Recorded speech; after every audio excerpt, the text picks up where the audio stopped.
മല്ലപ്പള്ളി പുല്ലുകുത്തി റോഡിലെ തൊട്ടിപ്പടിയിൽ ഉണ്ടായ ഗർത്തത്തെ തുടർന്ന് അപകട സൂചന നൽകി പൊതുമരാമത്ത് വകുപ്പ് ബോർഡ് സ്ഥാപിച്ചു.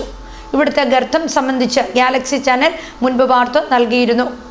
മല്ലപ്പള്ളി പുല്ലുകുത്തി റോഡിലെ തൊട്ടിപ്പടിയിൽ റോഡിൽ അഗാധമായ ഗർത്തം രൂപപ്പെട്ടിരിക്കുന്നതിനാൽ ഭാരവാഹനങ്ങൾ ഇതുവഴി പോകരുതെന്ന് ചൂണ്ടിക്കാട്ടിയാണ് പൊതുമരാമത്ത് വകുപ്പ് മുന്നറിയിപ്പ് ബോർഡ് സ്ഥാപിച്ചിരിക്കുന്നത്. തേലമണിൽപ്പടിയിലും പുല്ലുകുത്തിയിലുമാണ് ഇതുപോലെ ബോർഡുകൾ സ്ഥാപിച്ചിരിക്കുന്നത്. ഭാരവാഹനങ്ങൾ ഏറെ സഞ്ചരിക്കുന്ന റോഡാണിത്. അതുകൊണ്ട് ഭാരവാഹനങ്ങൾ ഇനിയും ഗർത്തമുണ്ടായ കലങ്കിൽ കൂടി പോയാൽ ബാക്കി ഭാഗം കൂടി ഇടിഞ്ഞു താഴും. ഇതോടെ മല്ലപ്പള്ളിയിൽ നിന്ന് ആനിക്കാട്ടിലേക്കുള്ള പ്രധാന റോഡിലൂടെയുള്ള യാത്ര നിലയ്ക്കുകയും ചെയ്യും. മണിമലയാറിന് തീരത്തുകൂടി കടന്നുപോകുന്ന ഇത് തകരുമെന്ന് കാട്ടി മല്ലപ്പള്ളി പൊതുമരാമത്ത് വകുപ്പ് എഞ്ചിനീയർക്ക് നാട്ടുകാർ പരാതി നൽകിയിരുന്നു. അന്ന് നൽകിയ പരാതിയിൽ നദിയുടെ തീരം ഇടിഞ്ഞ് ആറ്റുതീരം ഇരുത്തിക്കൊണ്ടിരിക്കുകയാണെന്ന് വ്യക്തമാക്കിയിരുന്നു.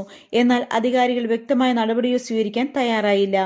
അതിനുശേഷം പ്രദേശവാസികളായി 22 പേർ ഒപ്പിട്ട ഒരു നിവേദനം 19/6/2025 മല്ലപ്പള്ളി പൊതുമരാമത്ത് വകുപ്പ് എഞ്ചിനീയർക്ക് നൽകിയിരുന്നു. കഴിഞ്ഞ മാസവും അപകട സാധ്യത മുന്നിൽ കണ്ട് നാട്ടുകാർ പരാതി ഉന്നയിച്ചിട്ടും സ്ഥലം സന്ദർശിക്കുവാനോ റിപ്പോർട്ട് തയ്യാറാക്കി സർക്കാരിൽ സമർപ്പിക്കുവാനോ അധികാരികൾ അന്ന് ശ്രമിച്ചില്ല.